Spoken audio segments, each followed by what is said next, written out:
Bismillahirrahmanirrahim. Assalamu alaikum. This is Sir Ashar Ali Sheikh and welcome to all of the students on our YouTube channel Sir Ashar Ali. जिनकी screens अभी clear नहीं है वो 1 minute तक तकरीबन इंतज़ार करें तो इंशाल्लाह उनकी स्क्रीन्स जो है वो क्लियर हो जाती हैं। स्टार्ट मुझे लगता है वो क्लियर होने में दो जो है तकरीबन 15-20 सेकंड्स लगते हैं, तो इसीलिए मैं बिल्कुल स्टार्ट से जैसे ही क्लास को स्टार्ट करता हूँ फौरी तौर पर लेक्चर स्टार्ट नहीं करता। तकरीबन सब स्टूडेंट्स की स्क्रीन क्लियर हो चुकी होगी अब तक और चलते हैं अपने लेक्चर की तरफ। और जैसा कि प्रैक्टिस क्लास ऑर्गेनिक केमिस्ट्री के हवाले से सेकेंड ईयर केमिस्ट्री की कंटिन्यू है, उसी के हवाले से आज का लेक्चर हम स्टार्ट करने जा रहे हैं। प्रीवियस लेक्चर्स जिन स्टूडेंट्स ने अब तक नहीं देखे वो काइंडली उन लेक्चर्स को ज़रूर देख लें। For the halogenation of the benzene which is acting as catalyst, आज की क्लास भी इंतहाई अहम क्लास है ऑर्गेनिक केमिस्ट्री के हवाले से, ख़ासकर एमडीकेट के जो स्टूडेंट्स हैं उनके लिए ख़ास से है। प्रैक्टिस क्लासेस कंटिन्यू कर रहा हूँ मैं, तो गौर से सुने तमाम क्वेश्चंस को। For the halogenation of the benzene which is acting as catalyst, halogenation करानी है बेंजीन के अंदर हमारे पास कौन सा कैटलिस्ट इस्तेमाल होना चाहिए। जब हम हेलोजिनेशन कराते हैं बेंजीन की तब बच्चे फ़ौरन से इस्तेमाल कर देंगे AlCl3, जबकि AlCl3 नहीं इस्तेमाल किया जाता। फ्रेडल क्राफ्ट अल्काइलेशन जब हम कराते हैं या फ्रेडल क्राफ्ट असाइलेशन जब हम कराते हैं तो उस वक्त हम AlCl3 या फिर AlX3 का इस्तेमाल करते हैं। जबकि आपके पास जब हम हेलोजिनेशन करा रहे होते हैं बेंजीन की, यानी बेंजीन के ऊपर जब हम हेलोजेंस लगा रहे होते हैं, सही है, by the help of a substitution mechanism, तो आपके पास जो कैटलिस्ट इस्तेमाल होता है वो इस्तेमाल होता है FeX3। जबकि आप हेलोजिनेशन कराने के लिए basically iron is acting as catalyst here over, तो यहाँ पर हम लिख सकते हैं कि जो आयरन है आपके पास वो एक्चुअली तौर पर हेलोजिनेशन कराने में बेंजीन के कैटलिस्ट के तौर पर इस्तेमाल हो रहा होता है। बेंजीन के व्हाट रिएक्शंस, बेंजीन आपके पास किस किस्म के रिएक्शंस देता है। Option A electrophilic substitution reaction, option B nucleophilic substitution reaction, option C electrophilic addition reaction या फिर all of these. Option A है आपके पास इलेक्ट्रोफिलिक सब्स्टिट्यूशन रिएक्शन। तो बेंजीन सब्स्टिट्यूशन करते हैं, बिल्कुल करते हैं, और बेंजीन खुद एक न्यूक्लियोफाइल के तौर पर ऐड करता है, तो मतलब इसके ऊपर जो अटैक कर सकता है वो इलेक्ट्रोफाइल होगा। इसीलिए option A he directly correct हो गया। Benzene always give the electrophilic substitution reaction. किसी बेंजीन जो है आपके पास बेंजीन में जब हेलोजन फॉर एग्जांपल लग जाता है तो वहाँ से हाइड्रोजन चला गया, तो किसी की जगह पर कोई और स्पीशी का आके लगना सब्स्टिट्यूशन कहलाता है। और जिस स्पीशी आ रही है उसके ऊपर चार्ज अगर पॉजिटिव है तो हम उसको कहते हैं इलेक्ट्रोफाइल, और that is the electrophilic substitution reaction. FeBr3 is, जो FeBr3 है, नेक्स्ट क्वेश्चन है FeBr3 आपके पास क्या है, बेस है, एसिड है, बोथ है फ्रेंड। तो according to the third definition of the acid and base, lone pair donors are called as the base और lone pair acceptors are called as the acids, यानी कि वो स्पीशीज़ जो lone pair of electrons को accept कर सकती है वो एसिड्स कहलाते हैं। तो FeBr3 एक ब्रोमीन को एक्सेप्ट करने के बाद, उसका लोन पेयर लेने के बाद बन जाता है FeBr4-1, ठीक है।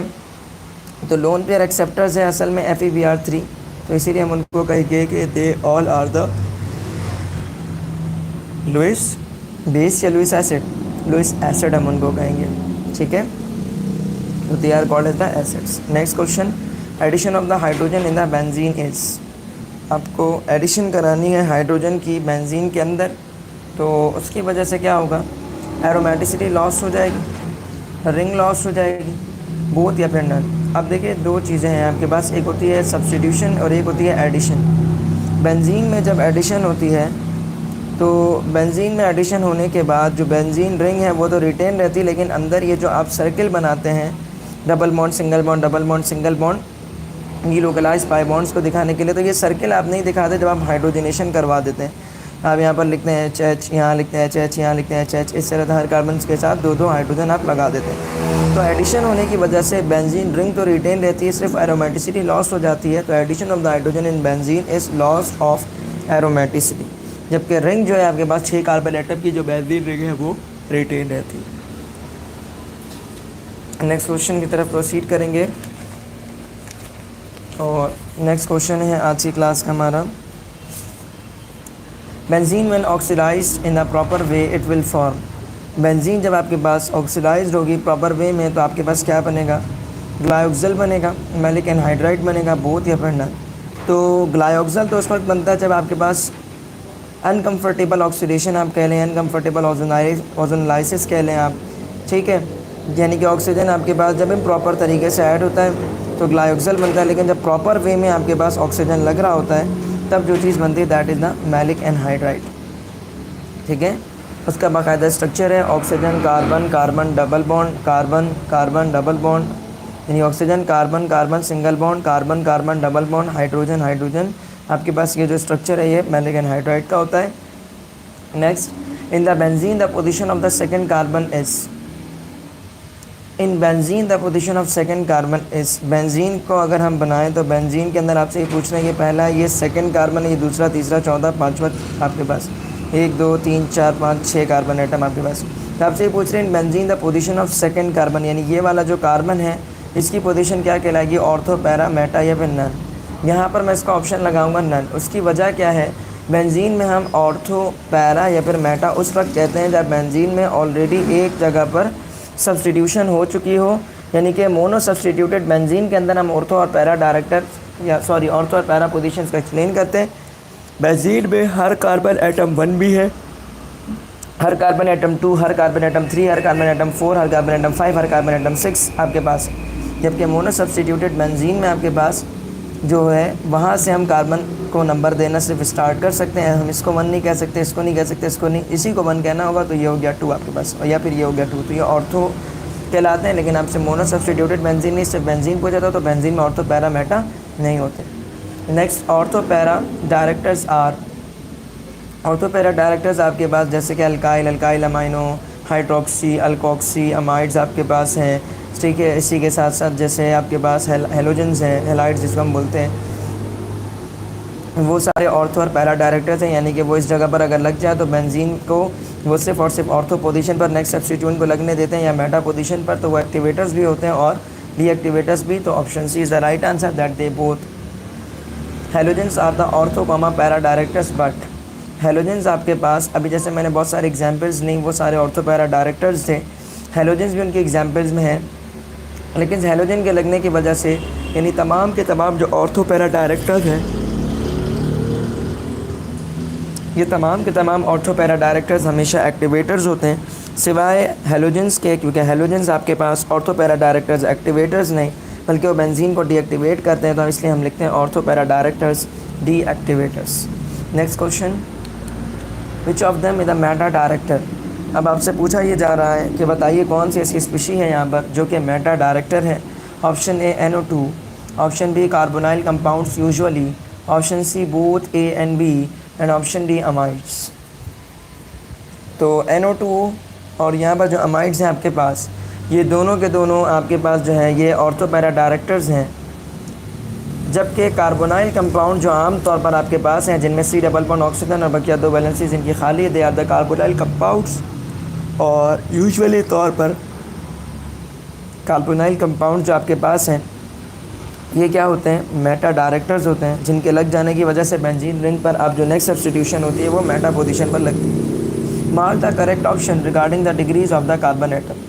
Primary alkyl halides, secondary alcohol और टर्शियरी अल्कोहल्स आपके पास। प्राइमरी अल्काइल हैलाइड्स का मकसद वो कार्बन जो हैलोजन से अटैच है वो फर्दर सिर्फ और सिर्फ एक कार्बन से अटैच हो या और बकिया 2 हाइड्रोजन से या फिर तीनों हाइड्रोजन से अटैच हो आपके पास, वो कहलाता है प्राइमरी अल्काइल हैलाइड्स।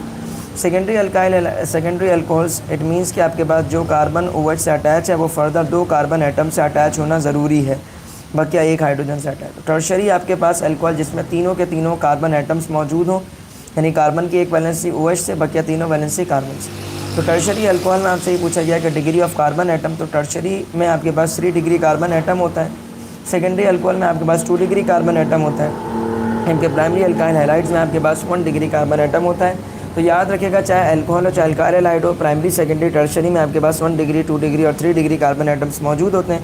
वो कार्बन जो डायरेक्टली हैलोजन से या वो कार्बन जो डायरेक्टली हाइड्रोक्सिल पोर्शन से अटैच होता है, उस कार्बन को देखते हुए हम यहाँ पर डिग्रीज़ को असाइन करते हैं। Next question, on conversion of alcohol to the alkyl halides by SOCl2 which catalyst is required. यानी कि आपके पास अल्कोहल है, उसको कन्वर्ट कर रहे हैं अल्काइल हैलाइड के अंदर यानी RX में।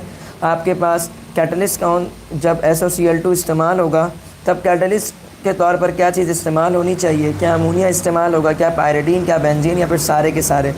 तो अमोनिया इस्तेमाल नहीं होता, जबकि यहाँ पर जो चीज़ इस्तेमाल होती है that is only a component that is pyridine. So option B is the right answer. Now proceeding our next questions, and what is the basic difference between SN2 and the E2 mechanism on the basis of attacking part. E2 और SN2 mechanism, वैसे तो दोनों का mechanism same होता है, यानी कि एक ही स्टेप मैकेनिज्म है आपका, यानी वन स्टेप रिएक्शन है दोनों आपके पास, लेकिन थोड़ा सा फ़र्क होता है जिसकी वजह से हम कहते हैं they are the SN2 and they are the E2। So what is our difference between a basic difference between an SN2 and E2 mechanism on the basis of attacking part? यानी अटैक जो हो रहा है आपके पास, सही है, वो क्या है? On alpha carbon in E2, आपके पास E2 मैकेनिज़्म है तो उसमें अल्फ़ा कार्बन पर अटैक होता है। और बीटा कार्बन इन SN2, तो पहले बताऊँ E2 में तो कार्बन पर तो अटैक होता ही नहीं है, और बीटा कार्बन इन SN2 में अल्फ़ा कार्बन पर अटैक होता है। On alpha carbon in E1 आपके पास कार्बन पर अटैक होता ही नहीं, चाहे E1 हो चाहे E2 हो आपके पास, ठीक है। हाँ, अल्फ़ा कार्बन पर आपके पास जो E1 मैकेनिज़्म है, हाँ, उस पर अटैक होता है कब? सेकंड स्टेप में, ठीक है, डायरेक्टली तौर पर अटैक नहीं होता। लेकिन आपसे यहाँ डिफरेंस पूछ नहीं रहा E1 का, बल्कि SN2 और E2 का पूछ रहा, तो ये ऑप्शन सही है, लेकिन फिर भी हम यहाँ पर इसका आंसर नहीं लगाएंगे। क्यों? क्योंकि E1 का पूछ ही नहीं रहा।